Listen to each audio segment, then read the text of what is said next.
नमस्कार, स्वागत है आपका एसवीपी इंस्टीट्यूट यूट्यूब चैनल पर। मैं विक्की सिंह।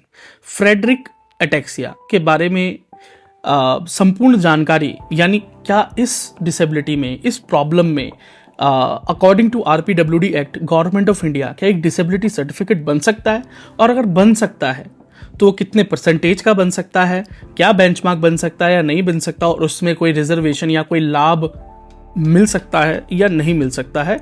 इसी टॉपिक के इर्द गिर्द ये वीडियो बनाया गया है ताकि आपका ये रिजर्वेशन वाला सिनेरियो जो है अटैक्सिया को लेके सॉर्ट आउट हो चुके।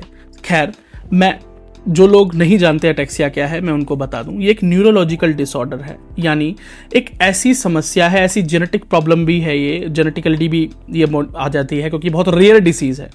तो खैर, ये जो वीडियो है ये इसलिए नहीं है कि मैं इसके बिहाइंड का साइंस आपको समझाऊं, ये है कि इसके मैं लाभ और हानियां समझा सकूं कि रिजर्वेशन मिलेगा नहीं। तो इसलिए थोड़ा सा हिंट देना चाहता हूं।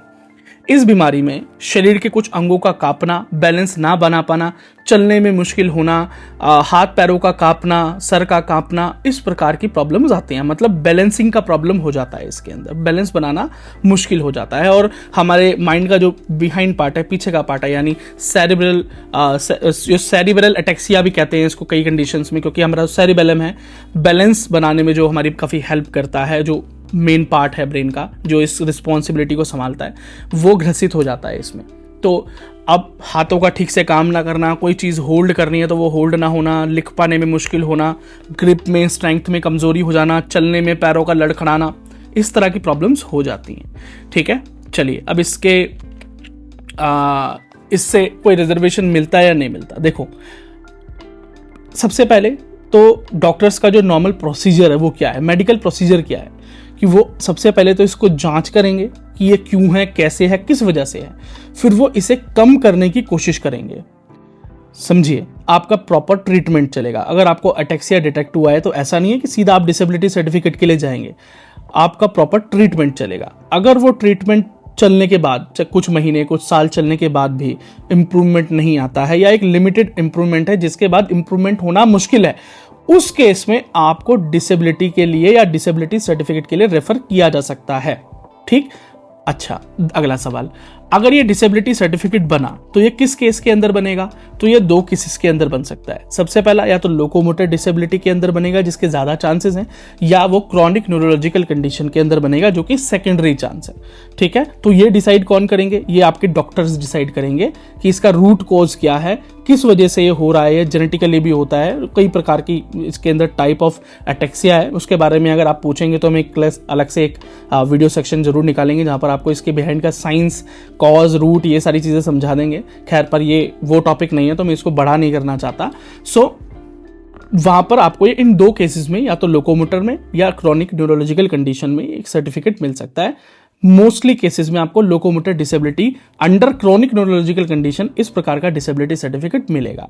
अच्छा, मैं एक बात बता दूं, इस कंडीशन में, अटैक्सिया की कंडीशन में जो डिसेबिलिटी सर्टिफिकेट बनता है, शुरुआत में वो आपको टेम्पररी ही मिलेगा, परमानेंट बहुत कम चांसेस में मिलता है, क्योंकि ये वक्त के साथ घटने या वक्त के साथ बढ़ने वाली डिसेबिलिटी है। हो सकता है कि आज आपका डिसेबिलिटी असेसमेंट किया जाए, जांच की जाए, तो आपका परसेंटेज 40 निकले, 50 निकले, 60 निकले, जो भी है, और मे भी हो सकता है कि वक्त के साथ कुछ समय बाद ये डिसेबिलिटी और बढ़ जाए और ये 80 हो जाए, 70 हो जाए, मतलब बढ़ जाए, पिछली बार से बढ़ जाए, और घट भी सकती है, वाइस एंड वर्सा। और मैं तो चाहूंगा कि आपकी डिसेबिलिटी कम ही हो, क्योंकि डिसेबिलिटी कोई वरदान नहीं है बच्चों। कोई डिसेबिलिटी के साथ रहना नहीं चाहता, हर कोई नॉर्मल रहना चाहता है, सच तो यही है।